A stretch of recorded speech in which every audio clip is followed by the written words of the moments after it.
this is Melinda, and welcome to another episode of the Lotus podcast. This is a podcast for empaths, yogis, and spiritual beings who are seeking holistic health alternatives for mind, body, and spiritual well-being. It's a community where we love, we inspire, and we thrive together. We are lit, hence the name, right? Love, inspire, and thrive. So if you're not familiar with me, I'm your host, Melinda Van Kirk. And what I do is I lead transformational journeys. I'm a spiritual lifestyle and health coach, and I focus in Ayurveda. So I guide you to find holistic alternatives to total mind-body health. And I primarily work with women who are, moving closer to their time of life where maybe the kids are starting to move out of the house, we're aging. And so I'm really focusing on helping women to age gracefully and just really tune into themselves. We've spent so much of our lives caring for other people or living a path that we thought we were supposed to live. And as we age, we realize that we are actually meant for probably so much more than we ever thought. So that is who I really focus on helping the most. But this podcast is really for anyone that's really interested in these ideas of holistic health. So I invite you to listen today, and we are going to get straight into it. Today we are talking about rest and flow. So what does that mean? Rest, of course, is rest, right? It's just that. It's finding stillness, it's finding calmness, it's honoring the body and tuning into the body, and how that can help us achieve flow. And if you don't know what I mean when I say flow, I am talking about finding that flow state where things feel easeful, they are just clicking, you lose time, you're not worried about all the other things going on, you are in that moment of and that's the best way I can describe it. Life feels easy and it feels like you are in sync. You are one with the world and things are unfolding exactly as they are meant to, and you're not worried about controlling, and you're embracing what's coming, and you're learning lessons, and in the best way, right? Like something doesn't really go wrong. It doesn't mean it's wrong, but you're like, oh, that's not what I expected. And okay, what can I learn from that? So it's shifting your mindset into this space of you are taken care of by the universe. You are loved and supported by the world and those around you. And life just feels easy peasy. And I feel like it's pretty normal for us to go through these states of flow and then come right back into this contracted state. So when we're in this flow state, we're feeling very expansive. We're feeling open to possibility. We're excited about life. We're, outside in nature, or we're doing things that fill up our souls and we're feeling so good. And then Monday morning comes around and it's like, whew, contraction. Now, maybe it's not Monday morning for you, but whatever day where you have a million things on your plate and you just feel heavy. And heaviness can come out in different ways, right? It can feel like lethargy. We call that kapha imbalance in Ayurveda. It can feel like your head's running around in circles, like there's a little person up in your head, running around a million miles an hour. I kind of picture this little stick figure running around in my head, running from spot to spot to spot. And oh, I got to do this, I got to do this, I got to do this. And your brain is all over the place. That's vata imbalance. Or maybe it's I got to do this, I got to do this, I got to get it all done. I'm going to work my butt off until I totally burn myself out, but it doesn't matter because I feel so accomplished. And that's our pitta imbalance, right? So these are the three energies of Ayurveda. You can go back and listen to one of my earlier podcasts if you want to dive in a little bit more. And we might get into it a little bit today. So we'll see where this leads. But I want you to start thinking about those imbalances, those types of imbalances. And those are, generally speaking, mental imbalances, but they affect the physical body, right? So if you're feeling bogged down and heavy and we're feeling that kapha imbalance, your body feels that way. And so sometimes just by tuning into your body, even if you don't know where your brain is in the moment, maybe your brain's too crazy to even sit there and analyze what's happening in it. But if you tune into your body, a lot of times you recognize, oh yeah, this is what I'm experiencing. Now, just because you are feeling lethargic And you might be having a kapha imbalance for the day. It doesn't mean this is something that's ongoing. Imbalances change, right? With the hours, with the days, with the seasons, with the years. It all is it's in a bit of a flow state, right? It has ups and downs. But it doesn't mean just because you're experiencing that for a day that there's anything wrong with you. Or it doesn't mean that, oh, I got to change my whole diet for today because, and there are things you can do to help, but that doesn't mean that's what you need. It means it's time to tune in. And usually, no matter which one of those imbalances you're experiencing, if you're experiencing those, I want to propose a crazy idea that perhaps rest is the answer, at least in the short term. So, what does that mean by rest? It doesn't mean you spend the whole day in bed necessarily. Now, there might be times that's necessary because you're so sleep deprived or you're so exhausted, your body just can't even move anymore. But it's more about tuning into what your body needs in that moment. And so if you are feeling down in the dumps and depressed and you don't want to get out of bed, that doesn't mean that's what you need in the moment, even if your body's saying, I'm tired, but your mind might be leaning towards it, not the best place. And you actually might need to do the opposite of that. You might need to get outside and go for a walk and experience something joyful, something light, something, like light and airy. So we want to balance those feelings with the opposite qualities often. But that doesn't mean doing. That doesn't mean, I got to get my butt out of bed and do more because I'm feeling tired today. So I think a lot of times we feel like, that's the opposite quality of rest, right? Is doing. But that's not necessarily true. If you're feeling very lethargic and heavy, you want to bring in lightness. So when you're feeling those qualities of earth, and it's maybe too much earth, too much heaviness, you feel like you're, being buried under a mound of dirt.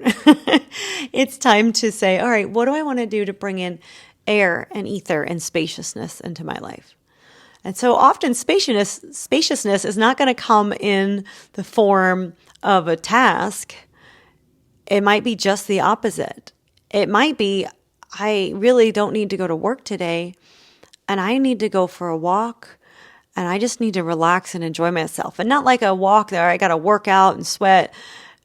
It might just be like, I'm going to go down by the river or lake or ocean or wherever you live, and I'm just going to sit for a little bit. I'm going to take a nice leisurely stroll, and I'm going to take in the nature around me. I'm going to breathe the air. I'm going to lift my heart up and expand through my chest and bring in those qualities of lightness. Or maybe it's about feeling into your physicality and moving in a way where your arms are swaying and you're just moving in this free form way and you're bringing in that lightness. Or something that brings your heart joy, that brings that energy up and helps you tune back into yourself. So this is what I'm proposing today, and I'll tell you why this is coming up for me in just a moment. I am proposing that no matter what you're experiencing in a day, I would like you to tune back into yourself, and that might mean just sitting in silence for a couple minutes, seeing if you can take some deep breaths, and just be. And then the mind is going to begin to wander, and every time it does, say, hey, I see you. Thank you for that thought, and then let the thought go. And I want you to see how you feel and what do you notice in your body? What do you notice in your mind? And see if you can be the observer, observing your body, observing the qualities in your mind, and see what comes up for you. And if it comes up that maybe you're like, oh my God, I have too many things to do. I don't have time to sit here. That's a little light there. A little light bulb just went off. That might be the quality of pitta that's driving you a little too much. And what happens when we have too much pitta, that's too much fire, we burn ourselves out. So you might need to do the opposite, right? If you're burning yourself out, you're overly heated. So you might need to do some things that are cooling, like a little yin yoga, a gentle, leisurely cup of coffee, sitting in the coffee shop, not on your phone, and just enjoying whatever, taste you're experiencing, smells, watching the people around you, and coming back to yourself. I mean, that means meditating in a beautiful spot out in nature. Like there's so many things you can do to help you rebalance. And the goal of this rebalancing, these are all forms of rest, by the way, that I'm that I'm bringing in. So even though it doesn't seem like walking outside in nature is a form of rest, it really is, because it's mental rest, right? So it's tuning into what kind of rest do you need? Is it physical rest? Is it mental rest? Is it spiritual rest? Is it meditation that you need? And when you can bring these qualities back to yourself, then you come back into balance and you move a little step closer to that flow state. So I recently have been doing this autumn detox. If you're listening to me in real time, so it's October 10th, 2023 right now. And it's a great time of year to do a reset and a detox, because it's this transition from summer to fall. So we're moving from the heat of summer, and we want to clear all that stuff that's stuck in our bodies from all the constant doing. That's our pitta season, our fire energy. And often we feel a little depleted by the end of summer. So as we move into the cooler weather, if you're in the northern hemisphere, maybe a little farther north than Florida, but cooler weather. There's still some changes in weather in the southern regions of the U.S. But as we move into this time of year, we need to wipe the slate clean. We need to clear our digestive tracts. We need to clear space in our life, our physical space, our calendars. We need all of that in order to kind of press the reset button and bring us back to balance, because we're moving to the season of Vata. We're moving into the energy of air and ether, and it's cool, it's brisk, it becomes cold, right, as we move into winter.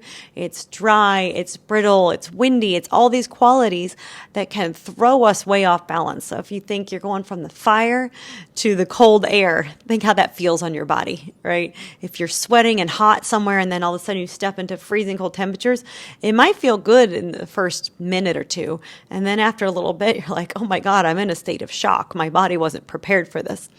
And although we have this nice transitional period in fall in much of the U.S., we can still just kind of go out of whack. So we need this time to clean the slate and reset ourselves. And so often we think about this in terms of food, which is very important. But I invite in this idea of not just clearing out your food. And, if you can eat clean and eat some gentle, soft foods, there's a whole program that I've been doing with a group at the yoga studio, as well as on Insight Timer. And we talk a lot about what that means.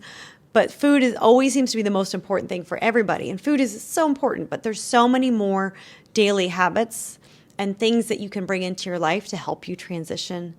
And one of those is rest. It's clearing the calendar. And when I decided to do this detox, I had already filled my calendar. And then I added this on. So this is what I'm experiencing. So I'm going to give you a little backstory. I decided sort of at the end of August, okay, let's do a 3-week detox. I wasn't sure if I was going to do it. I've done one in the spring and I hadn't led one in autumn. And I realized I have a lot of work to do to get the stuff together. And I got excited about it. I'm like, let's do it. And so while I'm trying to lead it and do the work, and get this packet together, which I did, but took many hours to get this kind of ebook together. And then on top of that, I've got my existing classes, my workshops, all these things I've already planned and been working on. And then I start back part-time at a corporate job. I was kind of waiting for a few weeks to hear back. And instead of saying I can't really start for a couple weeks, oh yeah, I can start Monday, right? So now I've got these few hours scattered around the week, which is great that they're being so flexible and wonderful with me and allowing me to take on a few hours without committing to a huge amount of time. But I'm still finding myself being pulled in a million directions. I've got so many things going on. And of course, the universe has a way of clearing the plate a little bit, which I love. So I've hardly had any Reiki sessions booked for the last week or so, and I don't have very many coming up, which I'm like, yep, that's the universe saying I'm doing too much, so we're not going to give you this other thing right now.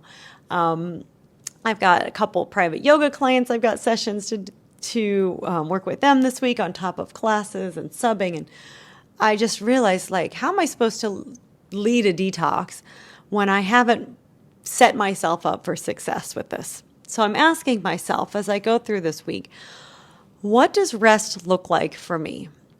And what does my cleanse actually look like for me? And really stopping and thinking about, I don't want to make it another to-do.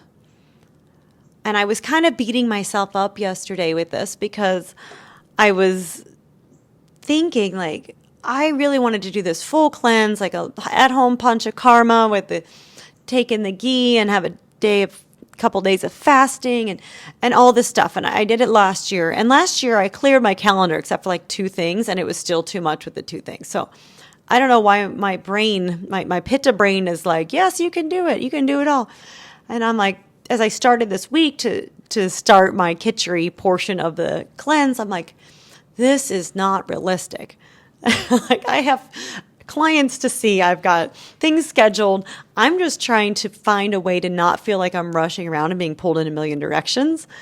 So let's be real that's not going to take place. I'm not going to make this a full cleanse with fasting and thinking my body's going to accept this. So my body's tired right now. I had 1 day off and I used it to run around and do errands. And I think many of us can relate to that. Even if we have 2 days off, we're just running. We always feel like we have a million to-dos. And there's so many things we want to get done. It doesn't mean they have to get done. And saying no to things is really challenging. And setting boundaries is really challenging. And I'm sure I've said that before to this audience. But setting those boundaries is key.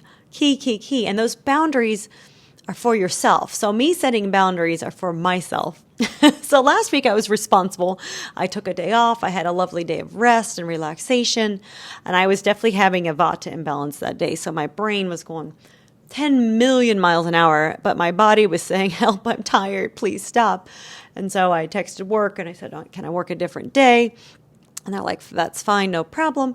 So I just took a day last week and rested, and it felt amazing. And I did enjoyable things, and I felt so good and expansive and ready to take on the new day, right? And now here we are with this week, and I'm like, I'm exhausted again because I haven't had proper rest. And I think so many of us can relate to that. Like, how many times have you pushed yourself to do things because you feel like you have to? You have to do this and that. And the reality is we create these have-tos, even with our jobs. Like, we don't know what's actually expected of us unless we ask. And I'm working on setting those boundaries, and I've been doing a pretty good job of setting boundaries, but I also need to recognize that I think there's more work to be done there. But, your boss might have an expectation of like, I need you here these hours, and this is a must do. But is that the reality? Or can you work at home certain hours? Or can you take some more time off? Or can you be like directive? Like a lot of companies take advantage and just expect you to get the work done no matter how many hours you have to work. Can you be strong with yourself and care for yourself enough that you say, no, this isn't worth it. This is affecting my health and I can't do all this. And then bring it up to your work. What would happen if you just went in and say, look, these hours are affecting my health and this is what I need. And you tell them, what would happen? Are you a valuable employee where they would work with you? Or would they say, tough shit, I don't care, get out? And if that is the case, then wow, maybe it's time to find a new place of employment. And I know that's not always the easiest thing to do, but being tuned into yourself and honoring your body's needs is by far the most important thing in your life. Because what happens when you really do get sick? Let's say you just work your 60-hour weeks for years, even 40-hour weeks. 40-hour weeks are a lot. I really think that's too much. I really do. I don't know who designed the 40-hour work week. It's probably because we were working way more than that in factories, and they were, having 10-year-old children work in factories back in the early days of the Industrial Revolution. But I don't know who came up with this idea of a 40-hour work week is a great way to be, but I feel like for many of us, that's still too much. We're not all here to be workhorses. We have different energies and different qualities in all of us. And some people, that's fine for 40 hours. And other people, that's exhausting. For me, that's exhausting. That's where I feel like I'm at as a human design projector. I'm not meant to work that many hours a week. Now, I'm not saying I can't have these bursts of energy and work a few weeks like that, but I need like some radical rest between. And so that's really where this is all stemming from. This whole podcast episode is coming back to this idea of finding rest as you need it and honoring that and saying, this is what I need for myself. Because when it's all said and done, and I'm getting sick or I'm on my deathbed, I'm not going to look back and be like, oh gosh, I wish I had worked more. No. Oh gosh, I wish I had made more money in my lifetime. No. What are you going to say when the shit comes to it and you're like ready and you're I don't know what age you are. Let's say you have that wonderful experience of saying, wow, I have time now to spend with my loved ones.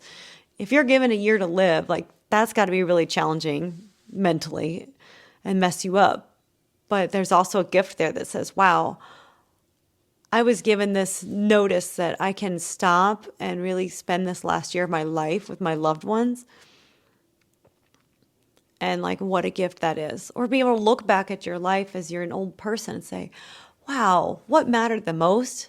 As I connected with people, I helped other people, I cared for other people, I cared for myself, and I was able to find balance in my life in a way that feels meaningful and is soul fulfilling. And that's why we're all here. You know, we have different lessons to learn. I'm a firm believer in many lifetimes, and each time we come back to this planet, we have a new lesson to learn. And so next time I come back, I don't know what physical shape I'm going to take. I know my soul's the same, but my soul might have another lesson to learn. And so that's really how I'm trying to approach my life right now. Like, what lesson am I learning in this? And what can I take away from this experience? And it's that rest is just so important. And I'm going to do a little shout out to one of my former coaches, Jennifer Allen. She sends out emails, and her detox is actually I think it's called something like Radical Rest. So I met Jennifer through my health coaching training. She was one of my mentors in the group as someone that had already been through the program and now was helping to lead new teachers through. And we have a lot of parallels, I noticed in her emails and what I'm talking about. And I love that. And her talking about radical rest and her own struggles with the health issues and how important rest is. It's like, yeah, rest is really important. And even as I look at my health coaching group, so I lead a group of women called the Living Inspiration Tribe, and we meet weekly to talk about habits and what habits to bring into your life and how these habits can evolve. And as I look at them, you know, there's always an ebb and flow. So some weeks, some people are kicking ass and like, this is amazing, I'm doing so great, which I love to hear those stories. And there's always a part of me that's like, well, what about the people that aren't having an amazing week? What about those people that feel like, oh, I'm just tired this week, I didn't do anything? And, you know, this is something that's been in my mind for a while. Like, what can I do to better serve those people? And I know that we're all in a process and we're there together to hold space and support each other. And that's really the focus of the group, is having that space to be together in a community and help each other through this. Whether it looks like I'm kicking ass or I'm just tired and I didn't do anything this week. But, you know, as I look at the people that say, oh, I'm tired, I didn't do anything, and I feel like this is really what I want to do, and I want to focus on this thing, but I'm not making steps. And as I look at them, I'm like looking at their lives, I'm like, there's an element missing here that they're not doing. And it's not that they don't want to, and it's not that they don't care about themselves, because they absolutely want to, and they absolutely want to improve their health and improve their lives. And for me, as I look at the situations, I'm thinking their work schedules are not allowing them to take care of themselves. It's not giving them the space that they need. And for a lot of people, their work is so valuable, they don't want to give up some of that work to take care of themselves. But I really, truly believe that if they could somehow dial it back a little bit or find more days of rest, not work a full work week. And that's challenging, right? Like money's a thing. Money's an issue. It's how we live our lives. It's how we exchange energy in this world. But if they really sat there and looked at the whole scheme of things, they might be like, oh, this is not worth my health. As much as I love to serve other people, it's impacting me, and I will be able to serve nobody without taking care of me. And I feel like that we hear that a lot. I'm always talking about the oxygen mask principle, right? You put on your own oxygen mask before you put it on somebody else. And we've all heard those analogies, but doing is the challenge. And when we say we're doing might look like resting. Because when you start to feel rested in your body, and when you start to recognize that you're taking care of yourself, those habits and those little things that we're doing are going to start to flow in naturally, and you're going to want to do those things. But as long as we're filling our entire schedule from the time we get up to the time we get home, and then after you eat dinner at 7 o'clock at night, who feels like doing anything? You're tired. And then you just zone out in front of the television. And I'm guilty of that too. Not all the time, but sometimes. Or you pour that big old glass of wine because you're tired. And it's like your resistance and any willpower you have is gone. And you're like, whatever, I don't care anymore. I'm pouring a giant glass of wine. And it's like, no, what do I really need for myself? I need to rest, and I need to find some balance in my life. Okay, so I've said a lot. And I love for you to start thinking about how you can use rest to find that ease and flow. And I don't just mean like I'm going to take a vacation once every 6 months, because as Americans, that's what a lot of us do. We work really, really hard so we can spend a week at the beach every summer and take the kids. And first of all, that's not a restful week. It might be a whole lot of fun, which is very important to have fun. So don't get me wrong. That's nothing wrong with taking a beach vacation. But what about the rest of the times where you need more rest? What about maybe 40 hours a week doesn't work for you and you need to find a solution for that? And, and we live in this culture of bigger is better and more is more. And we want all these things and we need more money because cost of living is expensive, which that's true. But do we really need all the things that we have? Do we need the expensive house? Do we need the bigger house? Could we downsize? Could we cut back on our work hours? Could we find something that suits us a little bit better? And these are questions for myself as well. Like, I know why I'm working extra hours, but what does this mean for me? What do I need to say no to now? Because I've been saying yes to a whole lot of things for the month of September, and it seems to continue into October.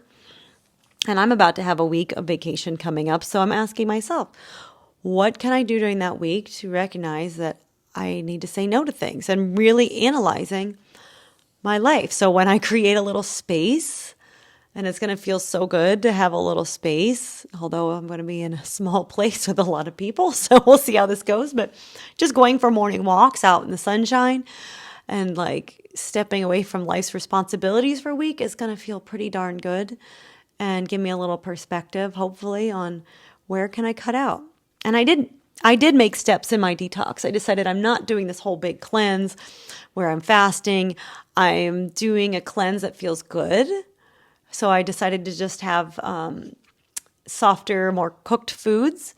So I'm having like cream of wheat for breakfast. And I had a soup for lunch yesterday and some khichdi for dinner. And I'll probably have soup and khichdi today. And I also had, I had another cooked grain cereal for breakfast. So food-wise, that's what I decided to do for my detox. I'm still eating very clean, no chocolate. I am having a little bit of sweetness in the cooked cereal, maybe some honey. I was going to try and go no sugar, and I was like, let's just take it easy. That's hard to do, right? No sugar at all. And allowing myself fruits and things like that taste good. And then besides the food, but like, where can I find the rest? What do I need to do for my day to feel more easeful and restful? Do I really need to get this whole list of stuff done?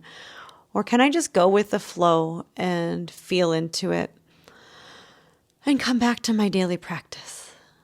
And especially as we move to Vata season, It is so important to find a little bit of rest, and that's going to clear out toxicity. So as much as food impacts our body, our thoughts impact our body, and having some space, so mental decluttering, as I'm going to call it, is going to be immensely helpful for detoxing and reducing the ama, or toxicity, in our bodies.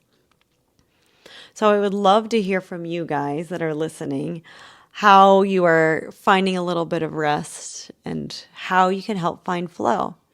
And I really want to know, I really do want to know. So go on my webpage, it's litlotus.me, or it's about to be. I've been saying that for 6 months, but it's getting a lot closer. melindavankirk.com is live and active, and you can go on there, send me a message. I'd love to hear from you. I'm also on Insight Timer. You can message me there. And I would just love to know how you're finding a little bit of flow and ease in your life. And I would love to connect. I really do love connecting with people, probably more than anything else. I love hearing how people are doing. I love hearing what people are struggling with. I love hearing all your wins and successes. So feel free to check out all that information. And then if you want, you can check out Jennifer Allen's webpage. I think it's Jennifer Allen Yoga and Wellness is her business name. And she's got some great ideas about radical rest on there. And if you really don't jive with this, or you think, what is she talking about? She's just going on for 20 minutes about flow or more, 30 minutes about flow. Check out the book, Rushing a Woman's Syndrome by Dr. Libby Weaver. She talks all about how our constant state of rushing and doing impacts women's health. And she specifically really gets into women's hormones. So super interesting. It's a lot of information. I'm not going to lie. I'm not a hormone expert, but I found it very insightful to see how raised cortisol levels or adrenal fatigue really, really mess with our health. And so a lot of us that struggle with different health issues as we age, because that's a normal part of life, but there's a lot of things we can reverse. And reversing these things starts with the idea of rest. It really does. It's hard to imagine. And I know we all think that's like laying around the house, but that's not what I mean. So what does rest look like for you? What does your body need? And what's going to bring your mind back to this state of ease and flow? All right. Thank you guys for listening today. I'd love to hear from you. Again, my webpage is melindavankirk.com, soon to be litlotus.me, or you can send me an email, melinda@litlotus.me. Reach out onto my contact page, send me a message from my webpage or Insight Timer. And if you're interested in working more with me, you can schedule a 30-minute clarity call, or maybe it's 20 minutes, just to chat about what your needs are and how I can help. I am all about integrating all types of holistic approaches to your wellness, including energy healing with Reiki, including the foods you eat, including Ayurveda, and just finding things that are going to work for you to bring you back into balance, because our habits and our daily practices are what's going to help us the most. And the more you can put those in place for yourself, the more you're going to find that flow state. So mindfulness practices, all those high vibrational, wonderful, clean foods, and prioritizing your self-care. This is what it's all about. This is what life is all about. It's finding your joy and then spreading that to others. And we find our joy best when we come from this state of expansive spaciousness. I hope you guys have a wonderful week. I will talk to you again in a few weeks. And if you enjoyed this podcast, please subscribe. Please give me a 5-star rating. Just kidding. But please give me a rating if you liked it. Send it to others. Let these messages be heard. And I would love to hear from you. And I will talk to you soon. Take care.